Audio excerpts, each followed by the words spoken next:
Provavelmente você deve estar acompanhando aí toda essa repercussão que está tendo por conta das eleições para prefeito de São Paulo. E com certeza você também deve estar acompanhando aí esse redemoinho que Silas Malafaia fez aí, criticando Pablo Marçal, criticando Jair Bolsonaro, criticando também os filhos de Bolsonaro.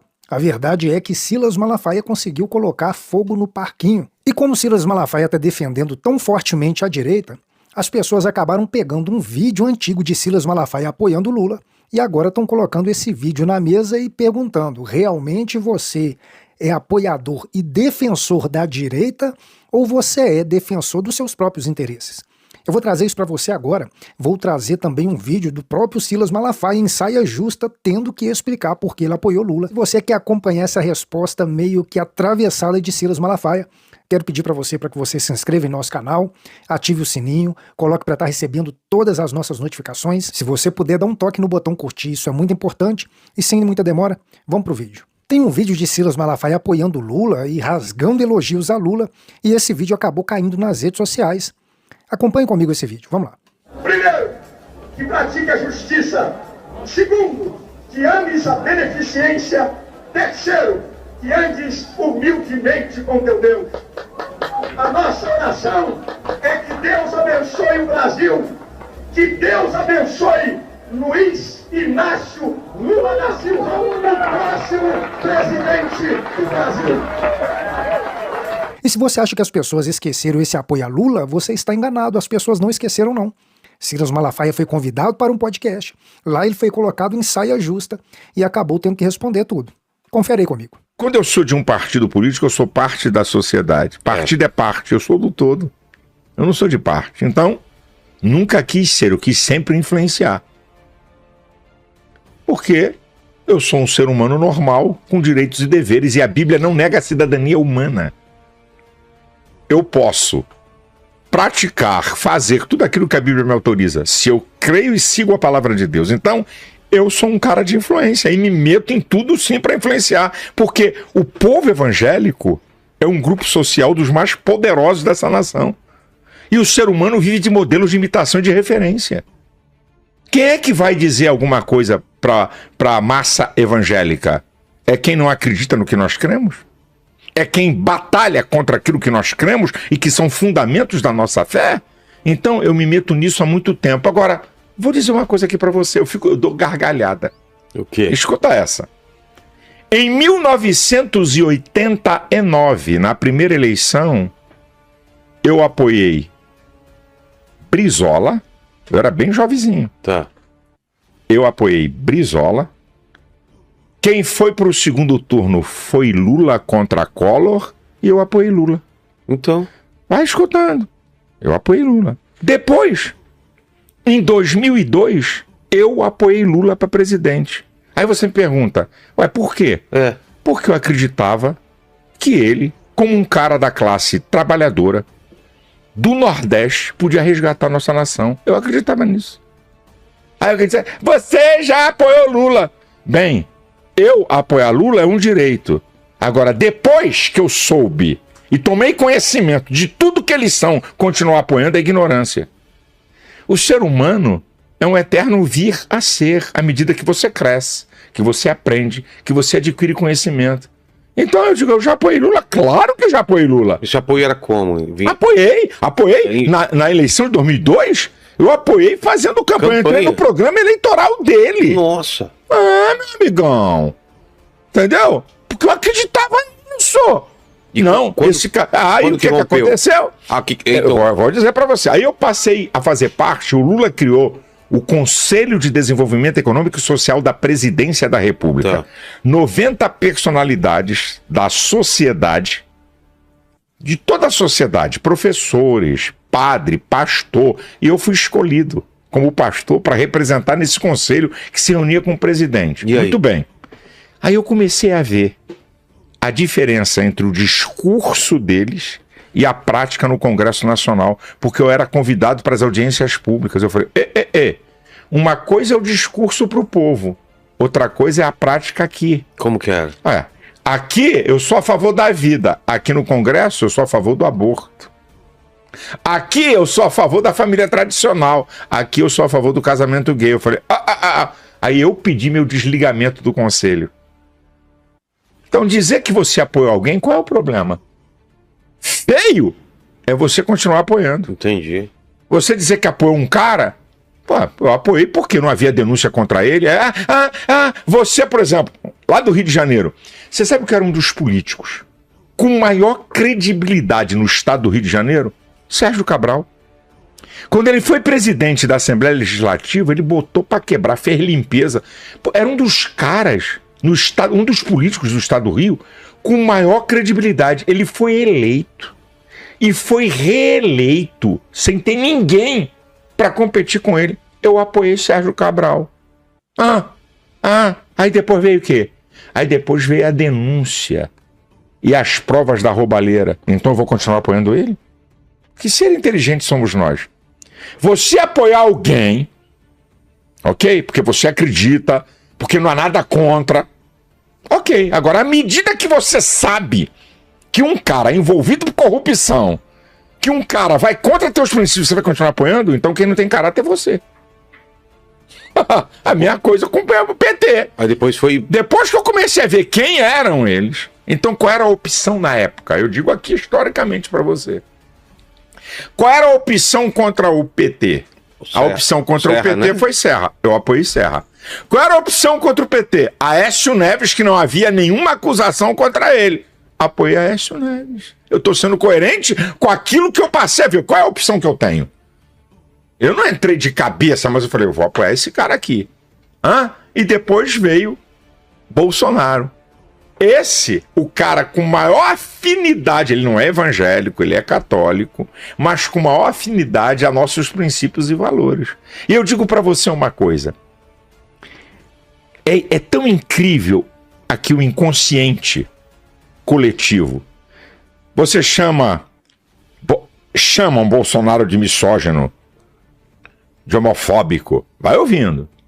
Genocida. Genocida. Mas nem a esquerda não chama ele de ladrão nem de corrupto. Interessante, não é? Por quê? Porque não é. É perfeito? Não, eu não voto em perfeito. Perfeito é Deus. Eu voto no ser humano que, com defeitos que tenha, possa ser aquele que mais representa o que eu penso, a minha ideologia. Então, Bolsonaro, de todo esse processo de democratização do país até aqui, é o cara mais chegado a nossos princípios. É ele. Pode ser que amanhã surja um outro, mas hoje é esse cara. É o cara mais próximo daquilo que nós cremos que é o melhor como estilo de vida. Ele é o mais próximo. É perfeito? Não. Tudo que ele fala é correto? Também não. Agora, cara... Mas não teve exagero na campanha de levar pro púlpito isso? Não, a campanha não foi levada para púlpito. Foi em várias igrejas. Peraí, filho. A campanha... A campanha, você receber uma autoridade, receber uma pessoa, você pode receber, você não pode fazer campanha. Qual é o pastor que pediu voto? É crime eleitoral, não pode pedir voto. Então, mas teve, não, pedir voto não. Você está confundindo um Bolsonaro depois de presidente indo nas igrejas, que aí ele passou a andar muito em igreja, depois de eleito. Muito. E receber apoio de evangélicos na campanha. Receber apoio, por exemplo, ele foi na minha igreja. Como que foi? Tá aqui, vamos orar pelo Bolsonaro, é candidato a presidente. Você decide quem você quer votar, orar por ele e acabou. Olha, vota nele. Não foi pedido isso. Não pode. Só se quisesse se lascar. Não pode. E outra, tem sempre alguém vai ter. que exagera. Agora, o que eu acho interessante é o seguinte: o professor na universidade pode usar a sua influência para dizer em quem eles votam. E o pastor não pode. Interessante esse negócio, né? O pastor não pode exercer, mas o professor pode. Na universidade ele pode. E a universidade é pública, nem é dele. Não é nada dele. Não tem nada a ver. Ele é um professor pago. Agora, o pastor não pode exercer influência de dizer, ok, não estou preocupado. Porque eu aprendi uma coisa. O que acontece hoje? Os pastores, escute isso aqui que é interessante. Não adianta você querer falar de política no período eleitoral. Por quê? Porque o povo não vai assimilar o que você está ensinando a eles. Eu falo o tempo todo de política na igreja que eu sou pastor. Ensinando, não estou falando da política partidária. Não Ensinando individualizando. o povo o que nós defendemos, o que esses partidos defendem. Você tem que ensinar um povo, rapaz. A ignorância dá poder ao diabo. O conhecimento liberta. O conhecimento é libertador. Então não adianta o pastor chegar e dizer no púlpito: não vote, esse cara é do diabo. Essa é a maneira mais errada que você tem. Você tem que ensinar os nossos valores. Você tem que ensinar nossas crenças. Você tem que ensinar o que temos como ideia e quem é que está afinado com isso. É o que nós temos que fazer. Nós somos um segmento social com direito a votar e ser votado. Isso é legal. Não é nenhum crime. Como eu disse para você, o modelo do mundo ocidental é o paradigma judaico-cristão. É o que permeia a sociedade ocidental. Então, como é que você quer negar aquilo que permeia, que está dentro da sociedade? Então, nós temos que ensinar o povo. Mas você vê o medo que tem e é falado do Brasil virar uma teocracia. Já deve ter ouvido isso, né? Isso, dessa bancada evangélica tomar um poder querido, tão grande. Isso é a falácia da esquerda. Mas já ouviu, né? Claro, isso é a falácia da esquerda que está perdendo influência. E Eles estão perdendo influência. Mas desde que você começou como pastor, você vê essa influência que Claro. Por quê? Porque à medida que você conscientiza um povo, o povo começa a ficar aberto. Epa, o que é isso aqui? Olha aqui o que eles apoiam, o que nós apoiamos. Olha o que eles defendem e o que nós defendemos. Por exemplo... Mas venceram a última eleição. Hã? Mas venceram a última eleição. Deus sabe como, não vou entrar nesse detalhe. Melhor não, né? Eu não vou entrar. Eles venceram para presidente, mas perderam no Congresso Nacional, onde faz as leis do país. O triste é que tem uma parte da direita vagabunda que se vende para eles. Esse é que é o triste. Porque se a direita fosse direita, eles estavam ferrados. Mas como a direita tem uma grande parte... Não, divide não. Vagabunda, bandida, que é pior do que eles. Porque se vendem. São comprados. Se vendem. São comprados com carros públicos, com ministérios. São vendáveis. E aí... Vai pra cá, vai pra lá. Aí, meu irmão, aí acabou. Não tem ideologia esses caras. A ideologia deles é isso aqui, o poder. Eles não querem perder o poder. Eles querem o poder. E tá aí. Ganhar a eleição. Olha o desastre que tá aí. Olha a economia do país. Por que o déficit aumentou? 35 mil novos cargos. 60% de aumento de ministérios. Bolsonaro terminou com um superávit de 54 bi. Logo no primeiro ano já deixaram mais de 150 bilhões de déficits. E vai por aí afora. É um assunto gigante. Então, você tem que se posicionar. Qual é a questão? Grande parte dos pastores, tem exceções, claro. Ok? Não vim aqui com essa, eu sou o único, não tenho essa idiotice nessa soberba, mas grande parte dos pastores e dos líderes, principalmente pastores que lideram, eles não querem entrar em algo que eles ficam vulneráveis, eles só querem entrar em algo que eles têm certeza que vão ganhar. E o que deixa eles vulneráveis, por exemplo? Não, por exemplo, ser questionado. Então eles não querem ser questionados. E eu não tô nem aí para ser questionado. Eu não tô nem aí para isso. E o que aconteceu no mundo e acontece no Brasil? Antigamente, jornal se vendia pelo número de tiragem. Sim. 500 mil, 200 mil, 1 milhão por dia. Hoje é acesso às partes do jornal. Acesso. O que vende o jornal, quem é? Clique, você tá falando? Quantos acessos tem? Então é isso que vai vender. E o que eles descobriram? Os evangélicos são um poderoso segmento de mais de 60 milhões de pessoas. Então tem que ter alguém que represente isso para dar notícia. Para ter clique. Claro. E o que acontece? Como a maioria dos pastores não gostam de falar, eu vou te dar aqui, em Cristo a verdade não minto. Toda semana, pastor, tem uma que não... Toda semana, eu tô dizendo toda, tem jornalistas ligando para mim. Para perguntar coisas. Qualquer coisa. Por quê? Por quê? Para poder dar a notícia. Para chamar clique. Então, toda a semana. E de vez em quando, eu tenho uma lista aqui, devo ter uns 50 jornalistas que estão na minha lista. Tem uns que dizem assim, pastor, tem alguma informação para dar? Quer dizer, eu sou o provocador da notícia. É maior barato. Ó, ontem eu tava... O que o Silas Malafaia pensa sobre isso? Mas não é porque sou eu. Aqui é que tá. Cássio saiu do Corinthians.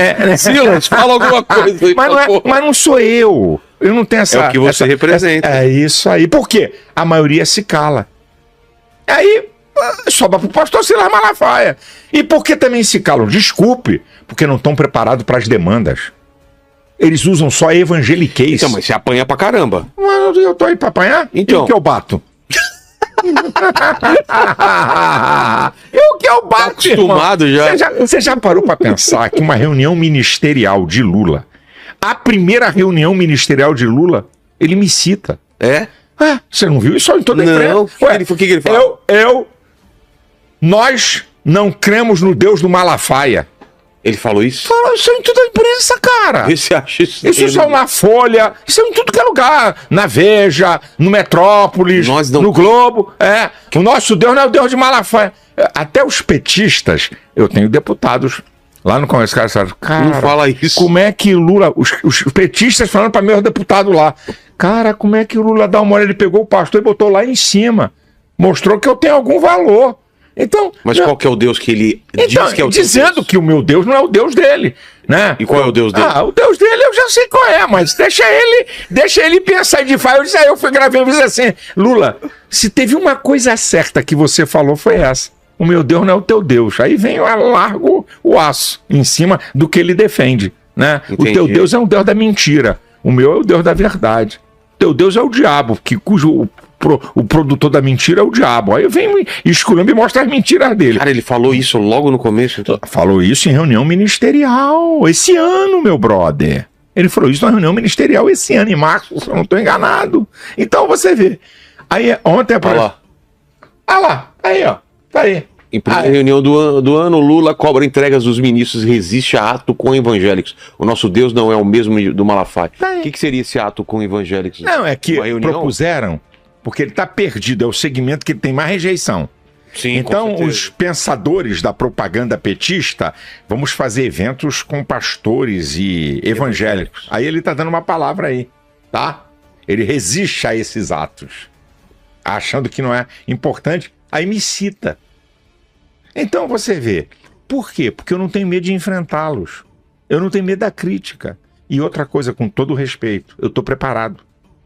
O problema, vou repetir aqui, que muitos pastores só têm o evangeliquez. Que é Só o evangeliquez, isso é. Ele não sabe vir para a vida para discutir os assuntos sem a Bíblia. E eu não. Eu discuto com ele sem a Bíblia, ele ficou maluco. Quer discutir o que, meu brother? Vamos discutir aqui, o que você quer? Eu não vou usar a Bíblia. Mas eu tenho a fonte, que é a Bíblia. Então eu sei que o que eu vou discutir lá, a Bíblia me respalda. Mas eu não sou obrigado, ou melhor, eu não tenho que obrigar as pessoas a crerem na Bíblia. Paulo, quando chegou em Atenas, olha como é que o cara foi estratégico. Ele olhou pela cidade e viu que os atenienses eram cheios de crendices e tinham deuses para tudo. Aí ele viu um altar real, era um deus. O altar ao Deus desconhecido. Falou, é aqui que eu vou apanhar eles. Esse que vocês adoram e não conhecem, é esse que eu vou falar. Então ele usa, olha a inteligência do cara, ele usa algo da vida do ateniense para pregar o Deus verdadeiro. Esse que vocês adoram e não conhecem, eu conheço. Esse eu conheço, eu vou pregar sobre ele. Então ele usa uma estratégia. Você tem que ser estratégia na pregação do evangelho. O que Paulo diz? Fiz-me de tudo para com todos para ganhar alguns. Fiz-me de fraco para com os fracos. Lá. Você tem que ser estratégico. Então, não adianta eu querer ganhar as pessoas porque a Bíblia, o cara diz, eu não creio nisso, acabou meu discurso. Agora, quando eu vou para o campo ideológico e eu estou preparado para esse negócio, aí muda a figura. E, lamentavelmente, a maioria dos pastores não estão. A maioria dos pastores não tem respostas lá fora na ciência para aborto. Não tem respostas para prática homossexual lá fora, não tem. Só aqui é pecado, a vida é dom de Deus. Ok, isso é para eu que acredito. Para as pessoas lá fora, não. Então eu vou para o debate. Bom, as pessoas estão dizendo que, na verdade, Silas Malafaia é um infiltrado da esquerda dentro do movimento de direita para justamente desestabilizar a direita. Mas eu quero saber mesmo a sua opinião. Bom, as pessoas estão dizendo que Silas Malafaia, na verdade, é um esquerdista infiltrado na direita para poder implodir a direita, e é isso, claro, não feito da noite para o dia, mas feito aí no decorrer dos anos. Mas eu quero saber mesmo de você. O que você acha aí dessas atitudes de Silas Malafaia nessa altura do campeonato? Deixe o seu comentário logo aí abaixo. Se inscreva em nosso canal, ative o sininho, coloque para receber todas as nossas notificações. Esse é o canal O Beto Dias. Tô te esperando aqui no próximo vídeo.